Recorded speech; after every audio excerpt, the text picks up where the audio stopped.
Hello, I'm Donald Leggett. Welcome to the latest London South East CEO interview. I'm joined today by Cliff Gross, CEO of Tekcapital, the AIM and OTC listed company. As you may know, Tech acquires groundbreaking intellectual property from universities and commercializes those assets for the greater good. The portfolio is maturing nicely, and Tekcapital is working with its portfolio companies Bellaskira, Guident, Lucid, and Salarius to help accelerate their progress to achieve trade sales or exits over the next 2 years. And today, Tekcapital has announced a strong set of half-year results. So, greetings, Cliff. Thanks for joining us again. My pleasure, Donald. How have you been? I'm well, thank you. And how is life with you in Miami? Cherubic, really nice.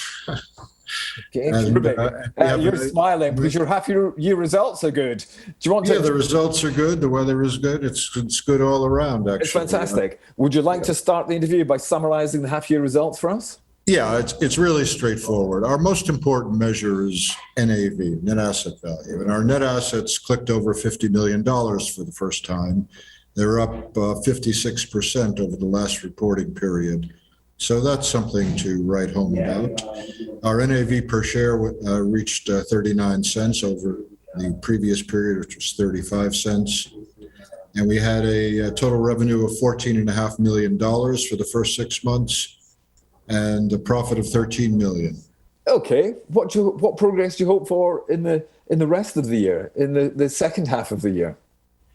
Well, we're feeling, as I mentioned in our results, quite bullish, actually, across the entire portfolio. And we think for good reason, and of course, time will tell. But all of the companies have progressed nicely, which is really a testimony to the hard work of the management teams in those companies. Of course, most notably, Bellaskira has progressed from filing a device to be cleared by the FDA to getting it cleared to completing an IPO. And at the current point in time, the value of our 17.1 million Bellaskira shares has just gone over $20 million. And by way of perspective, at the end of 2020, we had the Bellaskira stake on our books at $2 million. So that's why you're looking so smiley today. No, I'm feeling good in general, but that doesn't hurt. That's a good rise. Now, what comes next with Bellaskira? Will you be a long-term holder of Bellaskira, or how do you actually take that value out of the business? I'm intrigued. Well, we think, this is not forward-looking information. This is intuition. But we think Bellaskira has a brilliant trajectory in front of it for a couple of reasons. One, even though it's a young, small company, they have developed what we and others believe to be one of the most advanced portable oxygen concentrators in the world at a time when oxygen concentrators are in short supply. Two major reasons. There are over 300 million people suffering from COPD, and that number is increasing rapidly. And there's a large new cohort of long COVID patients that have had residual lung scarring necessitating supplemental oxygen. So for those reasons, together, the portable oxygen concentrator market, which was projected to be about $2 billion a year in 2026, is now projected to be just a tad over $5 billion a year in 2026. So Bellaskira is in our view, in an enviable position, because not only do they have an oxygen concentrator that they'll begin to start selling sometime in Q3, but they have a device that, because of its inherent design and its modularity, is potentially much more cost effective for the patient or for the insurance company or for the NHS, whomever is paying for it. And so what that means simply is that more people will be able to afford to have the supplemental oxygen that they need, which is a terrific achievement for a company of any size. Now they're going into manufacturing, if I remember correctly. Will there be further calls on you for funding? Well, I can't speak to their funding needs, although I know they've recently, obviously completed their IPO and raised funds to do what they need to do. But yes, they are in manufacturing. They've signed up. They've announced that they've signed up 4 distributors in the U.S., which is certainly a good start. And we'll see how it goes the rest of the year.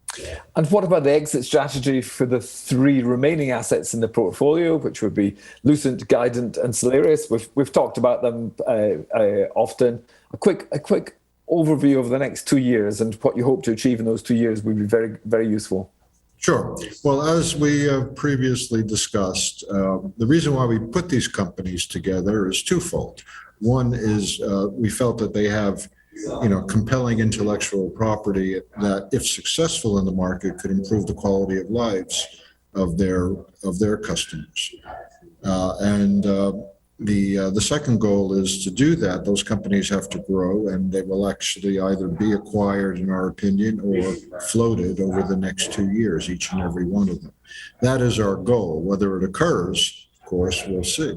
But it's a logical next step for all 3 of the remaining companies in our portfolio. Sure, that makes a lot of sense. So let's take them one at a time. Sure. Guident, it's launching a remote and monitoring control center in Florida later this year.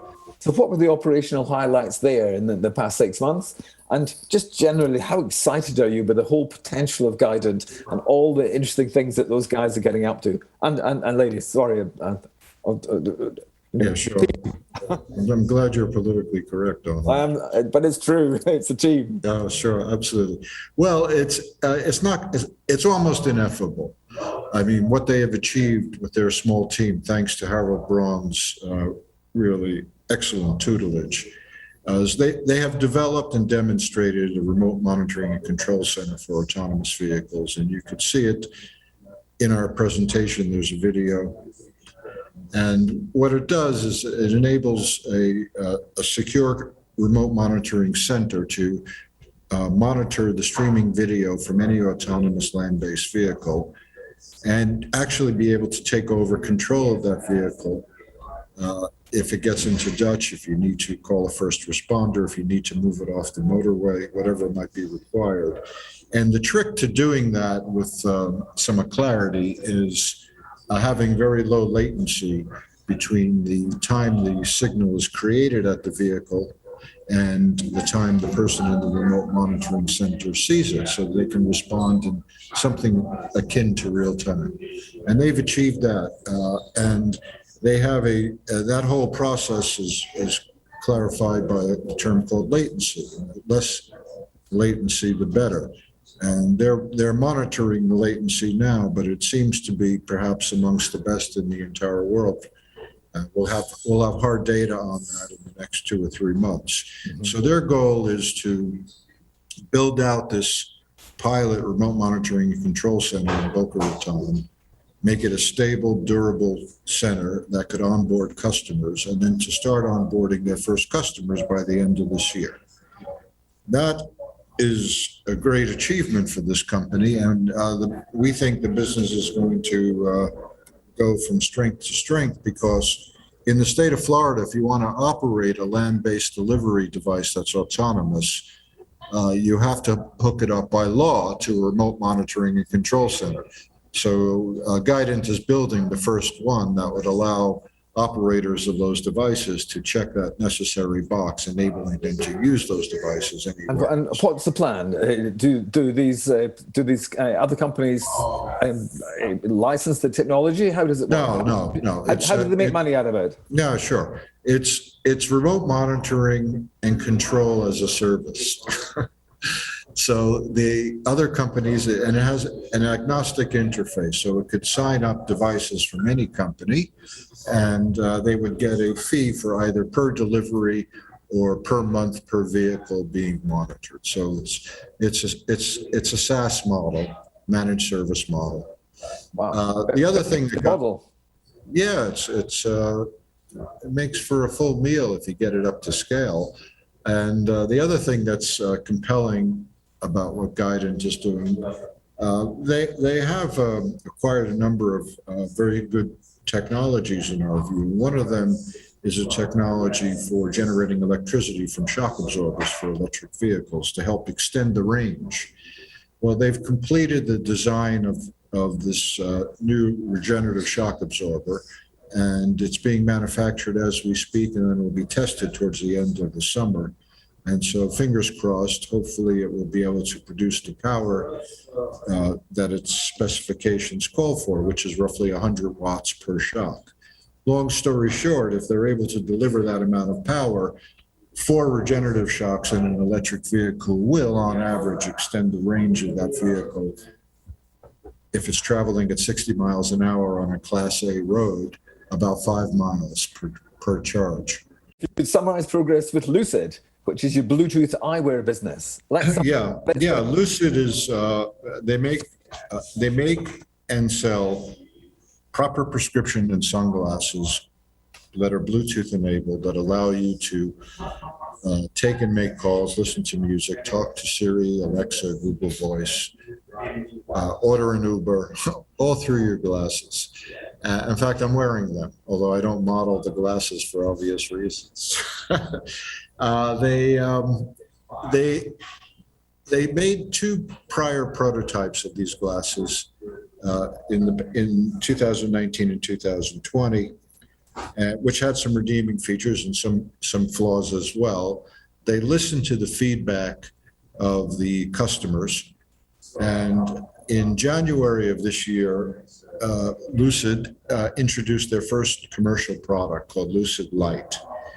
And the product has been, without any overstatement, remarkably well received. They have over 200 5-star ratings between Amazon and Lucid.co, which is their own e-shop.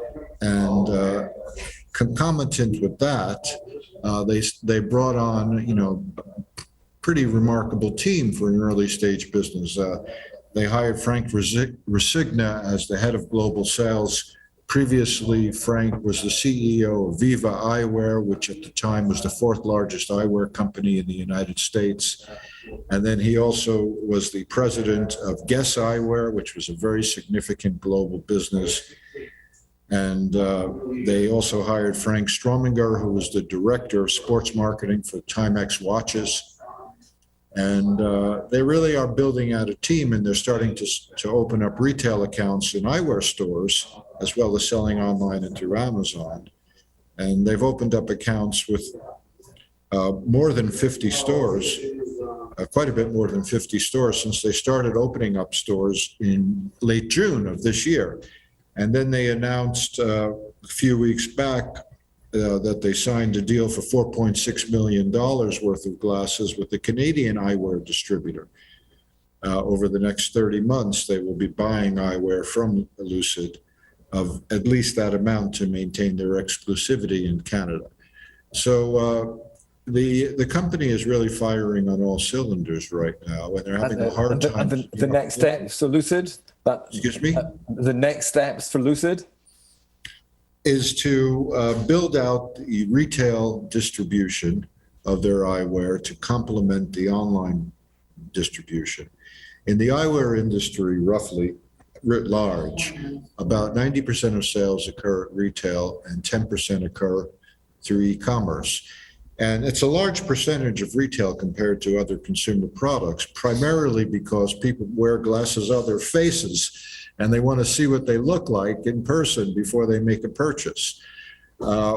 We're seeing about 15% of our purchases at Lucid online, and about 85% we're modeling to be through retail. And Lucid is hoping, or Innovative Eyewear, as the company is known in the US, is hoping to be in more than 1,000 stores in 2022. And so it's going to become, in our view, a major player in the smart eyewear space. And there are a couple of reasons for it, aside from some good luck. In our view, if you want to sell millions of pairs of eyewear, you have to do 3 things.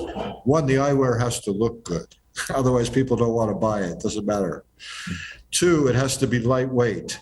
And the reason is weight is the number one proxy for comfort for glasses that you're wearing all day. Typical eyewear, like the glasses you're wearing, Donald, weigh about 1 ounce.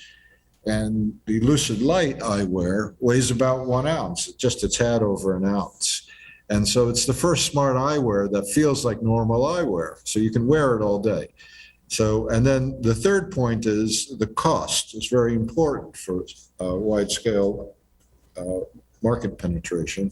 The cost of smart eyewear needs to be similar to the cost of regular eyewear. And Lucid's MSRP is their product starts at $149, which is, quite fetching considering you get a proper pair of prescription glasses plus all this technology. It's lightweight, it looks good. So they're doing something. They've actually put it into a form factor that it will enable it potentially to go mainstream. And if that is a correct statement, which we believe it is, we think Lucid's going to be a sizable enterprise. Okay, and from eyeglasses to Microsalt, the Salarius business is looking good. Do you see Salarius as more? Is it more B2B? Do you see it as a snack business? Do you see it as both, and both with strong revenue streams potentially? No, it's a B2B business. I mean, Microsalt's job is to provide the best low sodium salt in the world to companies that are making snack foods and also to consumers directly. I'll explain that in a moment. They have a line of snacks under the Salt Meat brand, which they own, which is doing well. Actually, that business is growing. But that was really just done as a proof of concept. So major B2B customers could see that people were interested in the low sodium snacks that taste good, and they can actually taste the product. So it was really done as an experiment, proof of concept. It wasn't done to build a snack food company.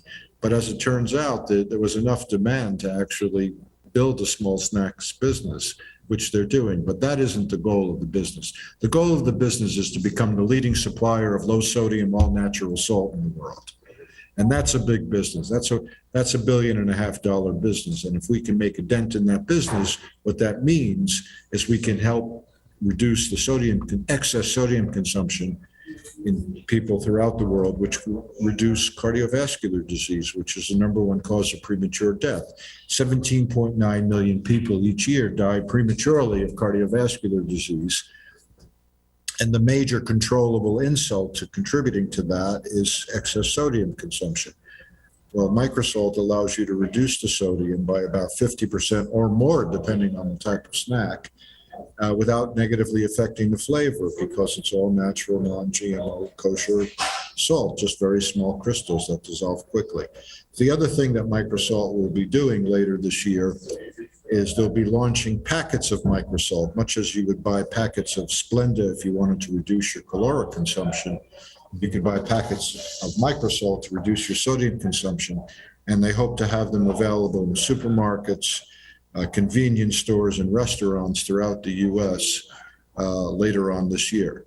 So, which is, again, it's a business of selling salt, either B2B to large companies that are making snacks or directly to consumers in the form of packets of low sodium salt called Microsalt. And do you see that as a proof of concept thing, or is that a revenue? No, we think that's the core business. It's selling salt, right? And it's not just a low sodium salt. What it is, actually, it's a better salt. It's a better salt. It has half the sodium or more, and it has better product adhesion, so there's less that falls off in the bottom of the bag because the small particles have a higher electrostatic force between the foods that they're placed on. And so we think it's really an improvement to an age-old condiment. Cliff Gross, thank you so much for speaking to us today. And that's Cliff Gross, CEO of Tekcapital. For those watching, don't forget that Tekcapital have a very active bulletin board in London South East. So do pop across there and see what the data looks like on the company. Give it a spin. And just a gentle reminder that you can follow London South East on Twitter. So that's at London South East. And to see more interviews like this one, do subscribe to our YouTube channel. And meanwhile, To you all out there, please do stay safe.